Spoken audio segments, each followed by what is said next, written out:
코로나19가 온 세상을 바꾸어 놓은 듯합니다. 아마 저의 50평생에도 처음으로 예배당에서 주일 예배를 공식적으로 2달 동안 드리지 못한 것은 처음입니다. 모두 다 잘 견뎌 주시고 또 예배해 주셔서 감사드리고 다시 만나서 기뻐요.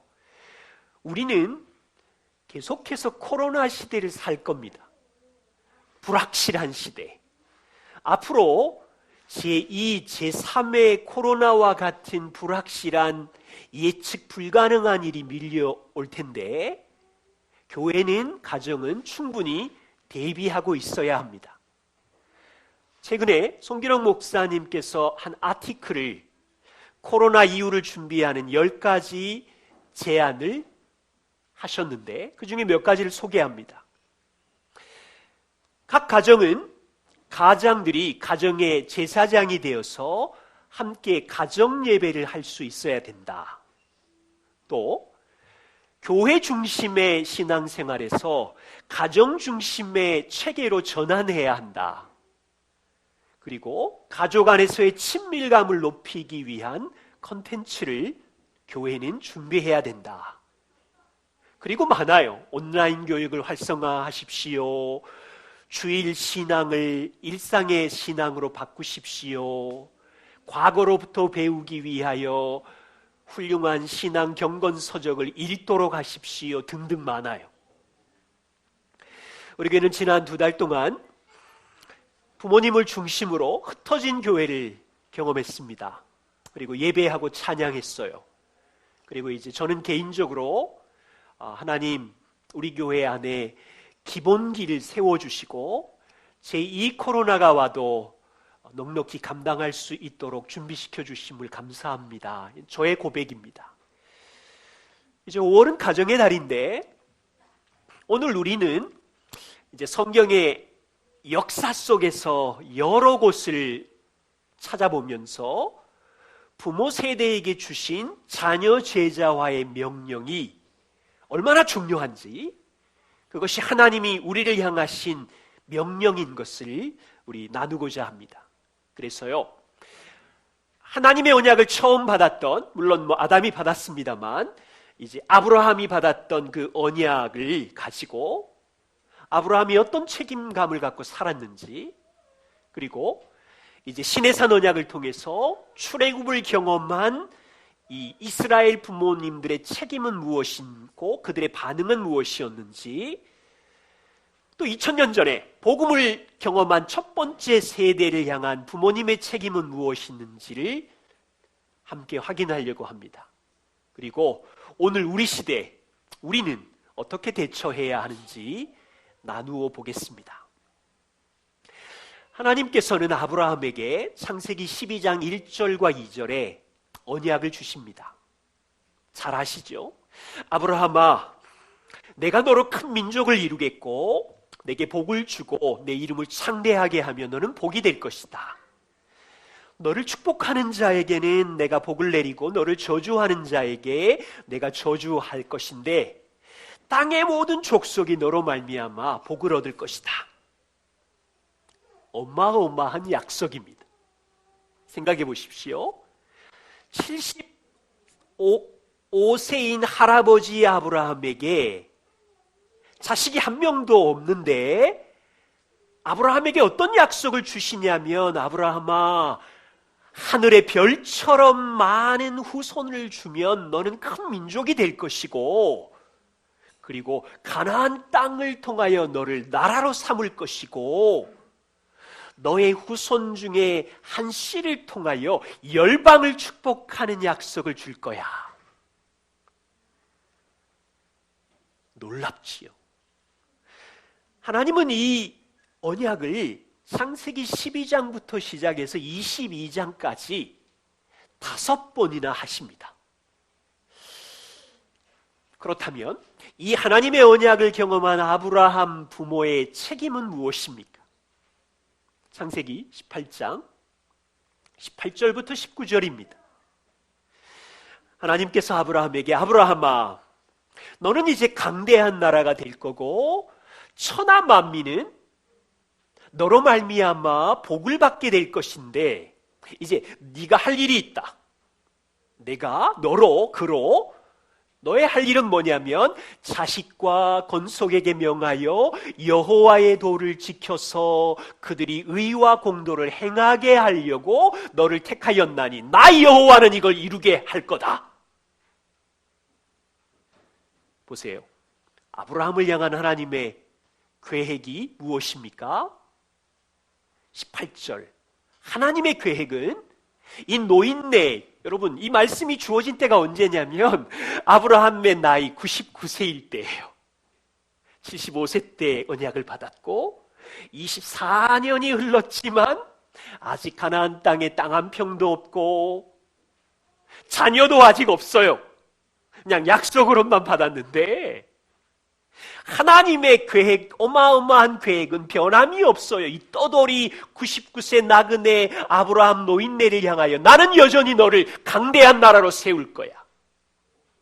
그리고 강대한 나라 정도가 아니라 너의 나라를 통하여 천하 만민이 복을 받는 나라로 세울 거야. 스케일이 장난이 아니죠. 그냥 아브라함에게 야 그냥 땅에서 물질 형통 건강의 복 정도 줄 거야가 아닌 거예요. 땅의 모든 열방 사람들에게 하나님의 복을 준 자로 택함을 받았대요. 이를 위해서 아브라함이 어떻게 살아야 됩니까? 19절. 아브라함아 너는 너에게 줄 자식과 너의 옆에 있는 권속들에게 명하여 여호와의 도를 지키게 하고 여호와의 의와 공도를 그들이 순종하도록 할 책임을 가졌다. 보이세요? 하나님의 언약을 경험한 아브라함의 책임은 주실 아들과 손자들 함께 사는 모든 사람들에게 여호와의 도와 말씀을 순종할 책임을 감당하는 거예요. 아브라함이 경험한 하나님이 누구시며 아브라함이 경험한 하나님 누구예요? 하나님이 우리의 가정을 하늘의 별같이 많게 해서 큰 민족을 이룰 것이며 가나안 땅을 줄 것이며 우리의 후손을 통하여 열방을 복 주실 하나님의 계획을 성실하게 자녀들에게 후손들에게 말하는 거예요. 그리고 그 말을 하면서 그 하나님의 약속을 말하면서 하나님 말씀의 공의를 따라 순종하도록 하는 책임이 있는 거죠. 자, 시간이 흘렀습니다. 아브라함의 후손이 600년이 지나서 정말로 200만 명의 가족이 되었어요. 이제 신의 산 언약으로 가보죠. 600년 동안 200만 명의 가족이 되었는데 이들은 애굽의 노예로 살고 있었어요. 하나님께서 이 약속을 이루시려고 아브라함의 후손들을 애굽에서 탈출시키시고 광야 신의 산 아래 내려다 놓고 신의 산 언약을 주시는 거예요. 출애굽기 19장 4절과 6절을 보십시오. 이건 역사잖아요. 지금 제가 역사를 시간의 흐름을 따라서 말씀드리고 있는데 내가 애굽 사람에게 어떻게 행하였음과 내가 어떻게 독수리 날개로 너희를 업어 내게로 인도하였음을 너희가 보았느니라. 보았지요. 출애굽의 10가지 재앙을 보았고 200만 명의 모든 가족이 세계가 다 내게 속하였나니 이제는 너희가 내 말을 듣고 내 언약을 지키면 너희는 모든 민족 중에서 내 소유가 되겠고 너희가 내게 대하여 제사장 나라가 되며 거룩한 백성이 되리라. 신의 산 언약이에요. 이스라엘은 노예로 애굽에서 400년 동안 살았어요. 노예였어요. 그런데 하나님께서 코로나하고는 게임이 안 되는 10가지 재앙을 강대국 애굽에 쏟으심으로 마지막 6월절 재앙으로 바로를 바보 만드시고 이스라엘 노예 200만 명을 탈출시켰어요. 그리고 광야에 데리고 와서 놀라운 약속을 하는 거예요. 이스라엘 노예들을 향하여 너희는 하나님의 소유, 나의 소유이며 거룩한 백성이며 이제는 나는 너를 향한 계획이 있는데 모든 열방을 축복할 제사장 나라로 너희를 세울 것이다. 이것이 하나님이 노예 백성들을 향한 언약이었어요. 그리고 시간이 38년, 40년이 흘렀습니다. 출애굽의 하나님을 경험한 이스라엘 부모들이 이제 약속의 땅 가나안으로 들어가기 직전에 하나님께서 출애굽을 경험한 부모들이 해야 할 책임을 명확하게 말씀하십니다. 신명기 6장이에요. 신명기 6장 7절 같이 한번 읽어볼까요? 함께 읽겠습니다. 이스라엘아 들으라. 우리 하나님 여호와는 오직 하나인 여호와시니 너는 마음을 다하고 성품을 다하고 힘을 다하여 내 하나님 여호와를 사랑하라. 오늘날 내가 내게 명하는 이 말씀을 너는 마음에 새기고 내 자녀에게 부지런히 가르치며 집에 앉았을 때에든지 길에 행할 때에든지 누웠을 때에든지 일어날 때에든지 이 말씀을 강론할 것이며. 우리 교회는 자녀 양육 함께 할 때마다 이 말씀을 자주 나누었습니다. 이 말씀을 듣는 부모 세대는 출애굽에 살아계신 하나님을 역사 가운데 경험했습니다. 홍해 바다에 애굽의 강한 군대를 멸하시는 능력의 하나님을 경험했습니다. 그리고 지난 40년 동안 하루도 살 수 없는 광야에서 날마다 하늘의 빵 공장에서 200만 명의 식사를 공급하시는 하나님을 경험했습니다. 낮에는 무더운 광야에 구름 기둥으로 보호하시고 밤에는 추운 광야에서 불 기둥으로 보호하시고 구원하시는 하나님을 200만 명의 모든 백성들이 뼛속 깊이 잊을 수 없는 하나님을 경험했어요. 이 하나님을 경험한 부모 세대가 해야 될 책임성은 두 가지인데, 하나는 그 하나님을 일생 동안 마음과 성품과 힘을 다하여 사랑하는 거예요. 신명기 6장을 보세요. 그리고 두 번째는 이 자기가 경험한 살아계신 영광의 하나님이 누구신지, 애굽에서 어떤 일을 행하셨는지 상세하게 자녀들 다음 세대에게 가르치는 거예요. 집에 앉았을 때든지 길에 행할 때든지 삶 속에서 가르치는 거예요. 그리고 또 뭘 가르칩니까? 출애굽기 19장에서 들었던 얘들아, 우리나라는 보통 나라가 아니란다. 하나님이 우리를 소유로 삼으셨으며 우리는 열방의 복을 나누어 줄 제사장 나라로 세워졌어. 자녀들에게 가르치는 거예요. 그것이 부모의 책임이죠. 그런데요, 이 영광의 약속을 받은 이스라엘 부모가 어떻게 반응한 줄 아십니까?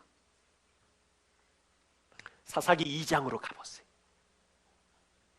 사사기 2장에 가보면 가나안 땅에 들어가자마자 성경에서요, 역사 속에 가장 슬픈 장면이 나타나요. 이스라엘이 가나안 땅에 들어가서 여호수아가 죽고 여호수아와 함께했던 그 시대의 장로들이 다 죽고 난 다음에 불과 시간적으로는 한 40년, 50년이 지났는데 가나안에서 처음으로 태어난 첫 번째 세대들이 하나님이 누군지 몰라요. 하나님이 무슨 일을 행하셨는지 역사 가운데 다 잊어버렸어요. 사사기 2장 11절과 13절에 보면 이스라엘 자손이 하나님의 목전에서 악을 행하여 바알을 섬기고 있었고요, 애굽 땅에서 그들을 인도하여 내신 열조의 하나님을 버렸고요, 가나안 사방에 있는 백성들의 신을 쫓았어요. 바알과 아스다롯을 섬겼어요. 여러분, 이 역사에 이처럼 슬픈 장면이 없어요. 아니, 어떻게 하나님을 이렇게 빨리 잊어버릴 수가 있어요? 하나님을 경험한 광야의 부모 세대가 가나안에 정착하자마자 하나님을 버리고 그 땅에 있는 풍요의 신, 그 땅에 있는 쾌락의 신들을 우상 숭배하자. 그 다음에 밀려오는 세대들이 하나님을 알지 못하고 그분이 애굽 땅에서 무슨 일을, 광야에서 무슨 일을, 우리에게 주신 비전이 무엇인지를 다 잊어버렸어. 우리는요, 여기서 굉장한 경각심을 가져야 되는데, 한 세대가 무너지면 그 다음 무너져요. 이때부터 사사시대가 시작이 되고요, 350년 동안 자기 소견에 옳은 대로 행하는 이스라엘의 고통의 역사가 시작이 돼요. 사사시대의 마지막 엘리 제사장 아시죠? 사무엘상 2장 12절에 보면 엘리의 아들들이 행실이 나빠 여호와를 알지 못하더라 되어 있어요. 영어 성경에 보니까 행실이 나빠를 wicked man, 사악한 사람 이렇게 되어 있어요. 아버지가 누구라고요? 이스라엘의 최고 지도자 대제사장 엘리라고요.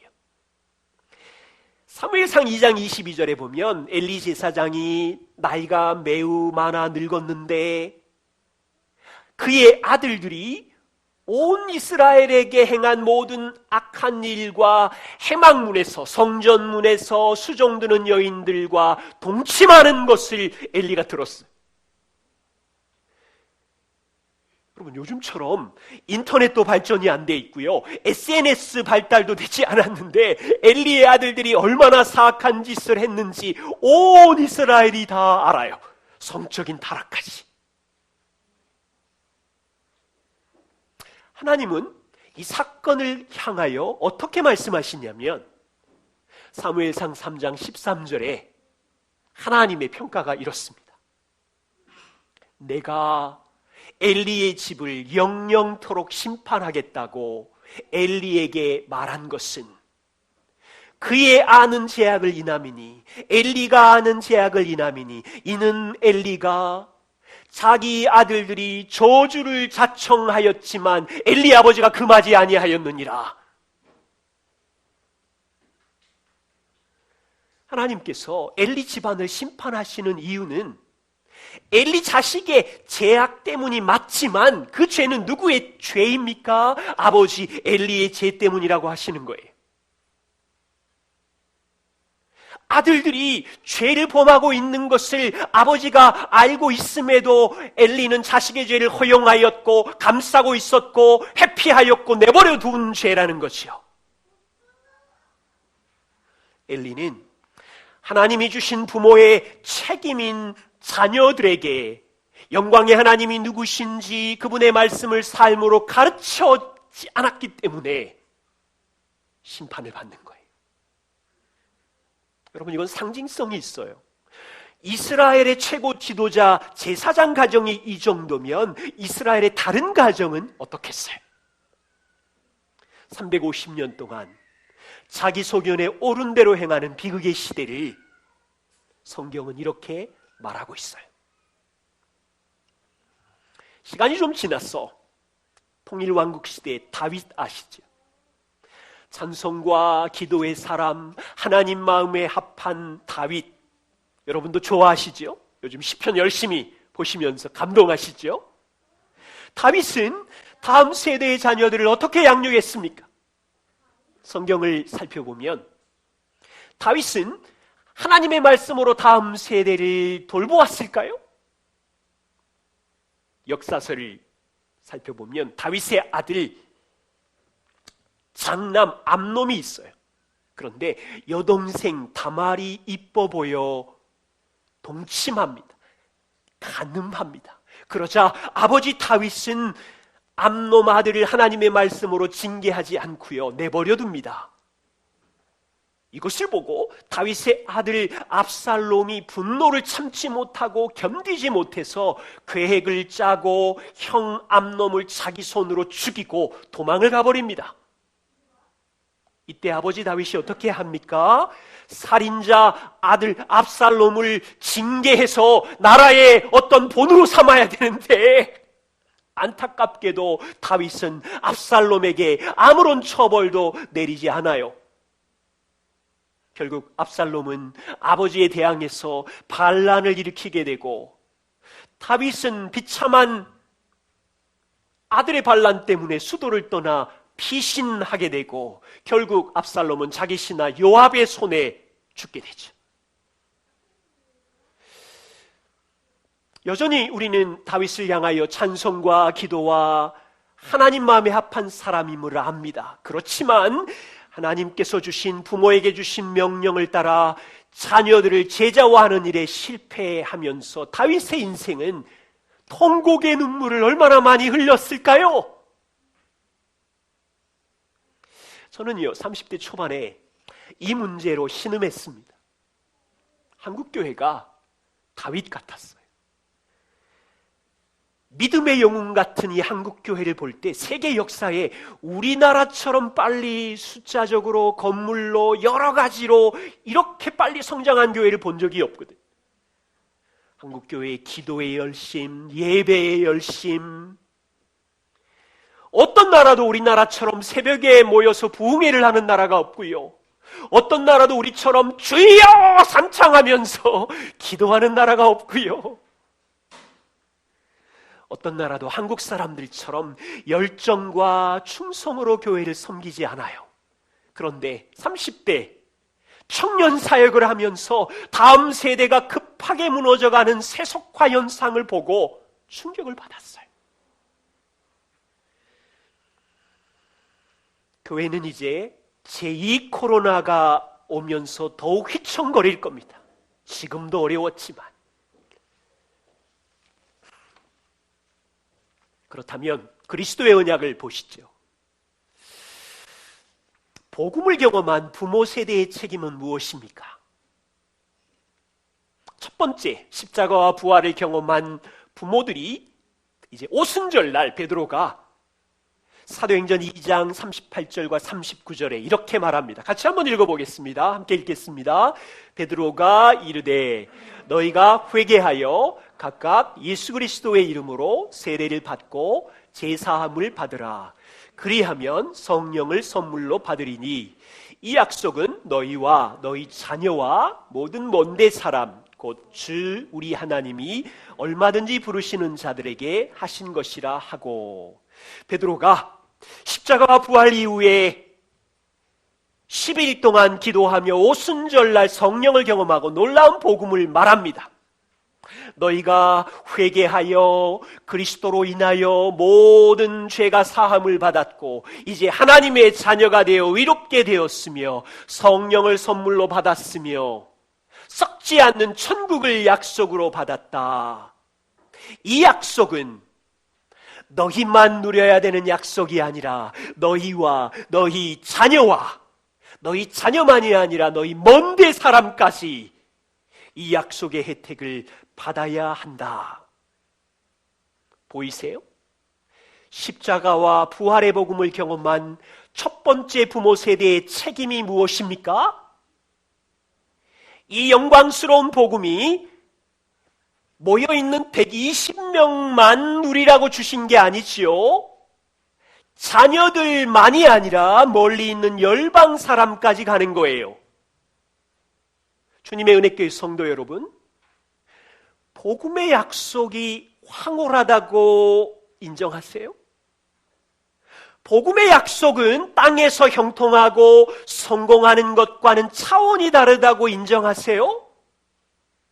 복음의 약속이 강남의 100층 아파트를 준다는 것과 차원이 다르다는 것을 인정하세요?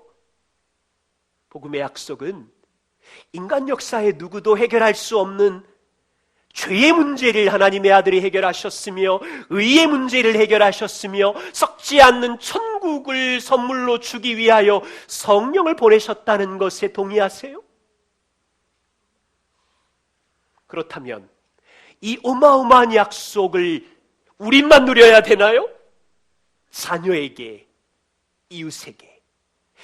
보세요. 초대교회 성도들에게 어떻게 가르치는지 디모데전서 3장 4절과 5절을 보십시오. 교회 안에 섬기는 장로와 집사를 뽑는 기준입니다.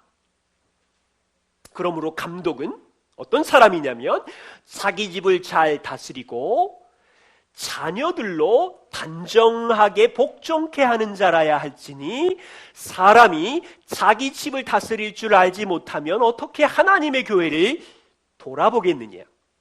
섬기는 집사들은 어떻습니까?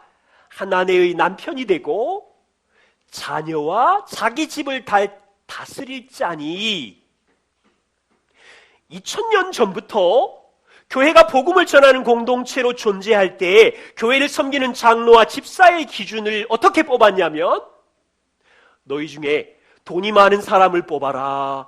너희 중에 세상에 공부를 많이 한 학자를 뽑아라. 너희 중에 힘 있는 권력자를 세우라고 하지 않았어요. 누구를 세웁니까? 너희 중에 복음을 경험해서 그 복음을 다음 세대 가정에서 자녀들에게 삶으로 가르치는 사람을 세워라.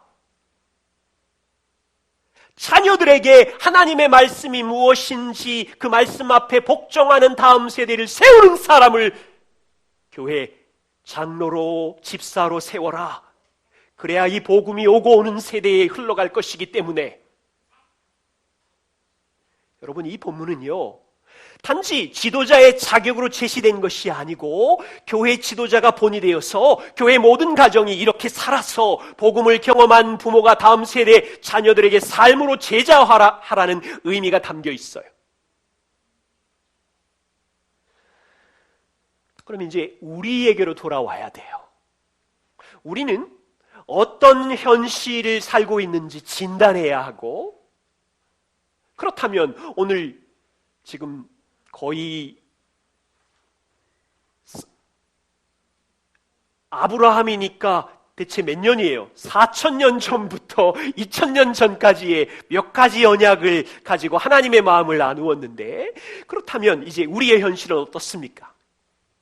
두 가지 원인을, 두 가지 고통스러운 상황을 말씀드리고 우리는 이 상황 속에서 다시 성경의 원리로 와야 한다는 뜻을 여러분들과 나누고 싶어요. 하나는 산업화의 영향으로 성경적인 가정의 부모를 통하여 자녀를 제자화하는 이 책임이 교회 교육 전문 사역자의 책임으로 역사 속에서 옮겨와 버렸어요.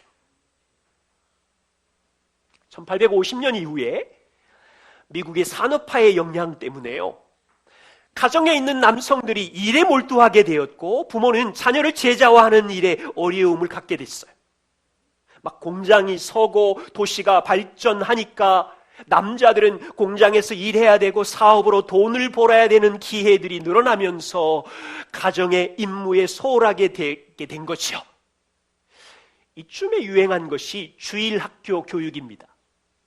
오늘 저는 주일학교의 긍정적인 면이 충분히 있음을 인정하고 다른 각도에서 여러분들에게 잠깐 말씀을 드리려고 해요.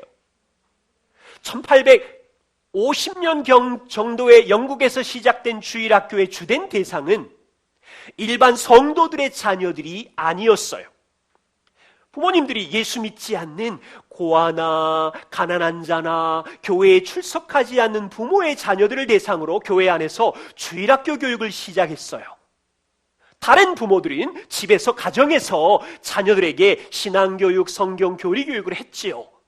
그런데 산업화의 영향으로 부모가 자녀를 신앙교육하기 어려워지게 되자 초창기 주일학교 교육의 대부분이 믿지 않는 아이들을 대상이었다면 40-50년이 지나면서 주일학교가 성도들의 자녀들의 프로그램으로 확대되면서 가득 차기 시작했어요. 안타까운 일은 1900년대를 거치면서 하나님이 부모에게 주신 자녀 제자와의 성경적인 원리를 부모님들은 가볍게 여기기 시작했고 세상의 풍요를 쫓아서 부모님들이 부유해지자 자녀 제자와의 책임을 교회에다 맡긴 거예요. 교회 전문가, 교육 전도사님, 교육 목사님 알아서 우리 자녀들을 돌보아 주세요. 그래서요, 집에서 부모님들인 요즘 보십시오. 영어도 가르치고 수학도 가르치고 과학도 가르치고 도덕도 가르치지만 부모님들의 삶 속에서의 입으로 성경의 교리와 하나님이 누구신지 삶으로 가르치지 않는다고. 저는 부목사로 있는 동안 자녀에게 성경 가회를 하는 부모님들을 만난 적이 없어요.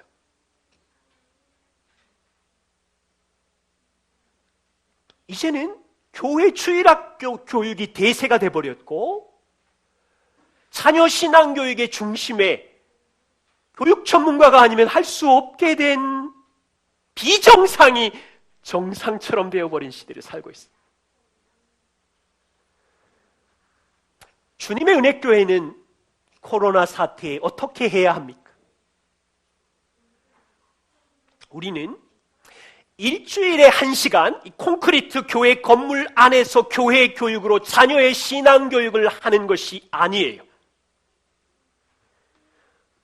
누가 하지요? 부모가 일상의 삶에서 하나님과 복음을 가르치는 하나님의 방법을 붙들고 걷기를 원해요. 그래서 저희는 처음부터 가족과 함께하는 통합 가족 예배를 드렸었고 부모님들이 가정에서 자녀에게 복음으로 가르칠 수 있도록 부모님들을 교회가 도왔습니다. 성경적 원리에 부모님들이 동의해 주셔서 감사드리고 또 코로나로 인한 어려움 속에서도 이 일이 기초로 여러분 삶에 있어서 감사합니다. 그래서 제2, 제3의 이와 같은 재난이 밀려올지라도 하나님의 복음이 다음 세대에 전해질 수 있기를 원합니다. 두 번째 원인은 오늘 우리 시대는 가정을 책임지지 않는 남성 리더십의 붕괴입니다. 다시요. 가정을 책임지지 않는 남성 리더십의 붕괴. 산업화와 도시화 이후에 지금은 다원주의 시대를 살고 있는데 여전히 남자들을 보십시오. 일과 성공에 몰두하고 가정을 책임지지 않는 현상이 있습니다. 창세기부터 하나님은 남자들에게 가정을 인도하고 책임지고 보호하고 공급하는 역할을 주셨지만 오늘날 남자들은 이 책임을 회피하고 그냥 세상의 성공과 물질, 그 사사기에 나오는 것처럼 살아요. 가정에서 아내를 돌보지 않으며 자녀들을 제자화하지 않기에 고통 속에 있는 위기, 남성 리더십의 붕괴 시대를 살고 있습니다. 눈을 열어서 교회 현장을 들여다보세요. 남성이 많습니까? 여성이 많습니까? 여성이 많죠. 왜 그럴까요?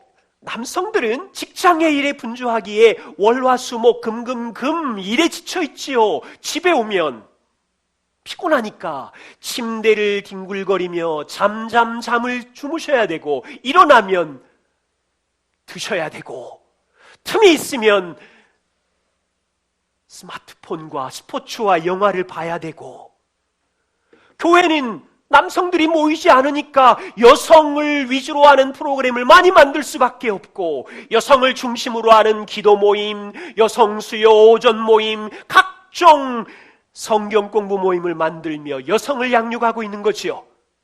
그런데 10년, 20년, 30년 세월이 지나면 무슨 현상이 생기지요? 지적인 교육을 받은 여성들이 집안에 들어가 보면 어린아이 같은 방관자 같은 남자를 그냥 내버려 두지 않으시지요. 여성은 신앙적으로 얕은 남자를 향하여 존경할 수 없고 싸워야 되고 부딪혀야 되고 그래서 성도들의 가정도 세상의 가정과 같이 이혼율이 비등비등해요. 별로 다르지 않아요. 저는 이 현상이 남성 리더십 붕괴의 현상이 우리 시대의 가장 무서운 재앙 같아요. 주님의 은혜교회는 이 코로나 시대에 어떻게 해야 합니까? 남성 리더십을 의도적으로 세워갈 것입니다. 지금까지 교회 남자분들이 훌륭하게 복음을 적용하고 가정에서 살아내려고 애를 써주셔서 감사합니다. 이 남자들이 가정의 인도자로, 예배자로, 제사장으로, 공급자로 성장할 수 있도록 교회는 섬길 것이고 그렇게 함께 있을 것입니다.